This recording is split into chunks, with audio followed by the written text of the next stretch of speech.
สบายดีพี่น้องวันนี้มือสั้นวันดีเนาะมีใหญ่ทุ่มน่าสิไปใส่บาตร8 คำเพราะว่ามันก็เป็นแล้วเซฟซับเรียบร้อยแล้วบุญบัตรไม่ใหญ่ทุ่มเนาะเพิ่นก็ฉลองหึแรงโพดบ่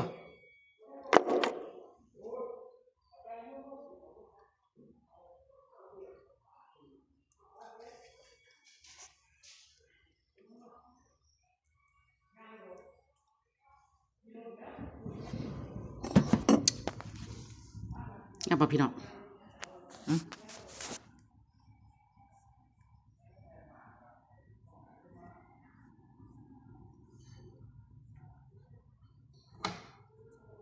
งานอยู่บ่มีใหญ่ทุ่มย่างบ่พี่น้อง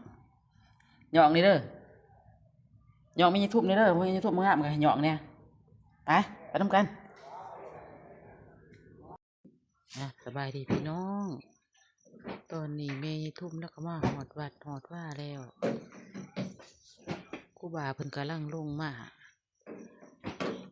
ตักบาตรตักพกเนาะบัดนี้เนาะพี่น้องนี่กำลังใส่บาตรเนาะต้องรอรับศีลรับพรน้ำเพิ่นก่อนเอาจังสิได้ใส่บาตรเพราะว่าตอนนี้ก็ถึงเวลาประมาณ8 โมง9 โมงประมาณ8 โมงกว่าๆเพิ่นก็รอให้ศีลให้พรแล้วจังได้ใส่บาตรพี่น้องคนก็มามากมายหลายกองหลายผู้หลายคนอยู่ได้มื้อนี้ศีล8 คำก็หลายคนก็สมควรพี่น้องสารวัตรแล้วก็วุ่นไหวอยู่ที่เขนพระเขาพาหนาตามพิธีของประเพณีของลาวครับพี่น้องเอ้ย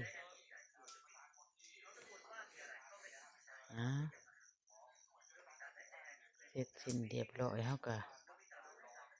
สิเริ่มต้นใส่บาตร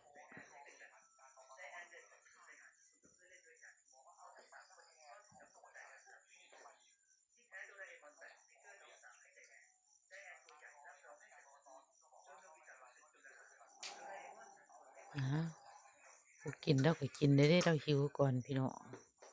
สามเพิ่นได้ตักบาตรหยาดน้ำเนาะเวลาเพิ่นก็สวยนี่จะเด็กจังน้อยเพิ่นก็เว้าเรื่องนั้นเรื่องนี้แน่ผู้กินก็กินเข้าไป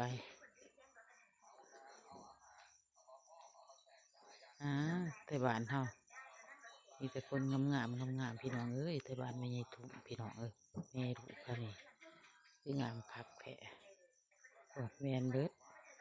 ก็อยากเห็นคนงามมาเบิ่งอยู่บาดมีทุ่มเด้อพี่น้องตอนนี้ตอนกำลังสิไปใส่บาตรนี่เพิ่นก็ใส่บาตรมันสิบ่คนสิบ่หลายคือตอนออกพรรษาพี่น้องอันนี้มันตอน8 คำแล้วเรียบร้อยบุญจังคอยมาใส่กับคนก็ได้อยู่พอสมควรแต่ว่ามันสิบ่รู้ร้ามันสิบ่คนได้คือแบบออกพรรษาเนาะพี่น้องเนาะมันสิเก่าเท่าเสียหัวแต่ว่าไม่ทุ่มมาใส่เรียบร้อยแล้วก็จะเก็บบรรยากาศพระไปพี่น้องเบิ่งน้ำกันเนาะพี่น้องเนาะผู้ใหญ่เป็นใจแล้วตอนนี้ไม่ทุ่มแล้วก็กลับมาหมองเรานั่งเหมือนเดิมพี่น้อง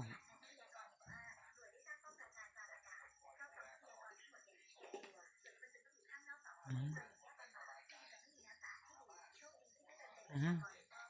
อ้าวเสียผู้สาวก็งามคือกันได้บาดไม่ทุกในพี่น้องเอ้ยไม่ใหญ่อันนี้แล้วก็ผสมควรคือกันถึงเวลาที่กินข้าวแล้วพี่น้อง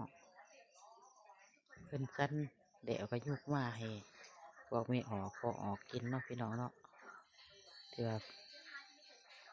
ครูบาเพิ่นสั้นเดี๋ยวแล้วเขาก็มาสั้นต่อกูเอาสมมาอ่างเนาะเป็นได้ผัวได้คนกระแสกินอยู่วัดอยู่ว่าเฮา ตามฮิตของประเพณีของลาวเฮานี่แหละเนาะพี่น้องเนาะอ่าถ้ากินข้าวแล้วไม่ทุ่มแล้วก็สิไปต่ออีกเทื่อหนึงสิไปเพิ่นให้พาไปนับเงินในต้นกันดอนของที่ว่าเพิ่นเอามาเคนแต่ละบาทแต่ละเมืองเนาะนับหลายบาทนับ10 กว่าบาทพี่น้องเอ้ยนับตั้งแต่ว่าพ่นแดงขีหน้าขีนห้องเพียงดีหน้ากระสังหักขี้ควายแล้วก็ต้องมาไต่กระแถวหน้ากระสังตาม่วงแสนโหมตาอวกบ้านแสนโหมบ้านใหม่สิวิไลหลายบ้านของเพิ่นเอามาเขียนกันร้อนเพิ่น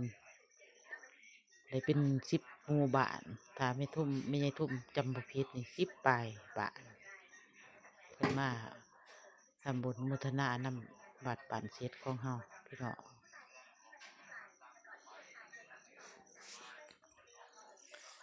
นะกินค่ะกินเดี๋ยวไม่ใช่นี่ทุ่มแล้วก็สิไปต่ออีกเนาะพี่น้องเนาะ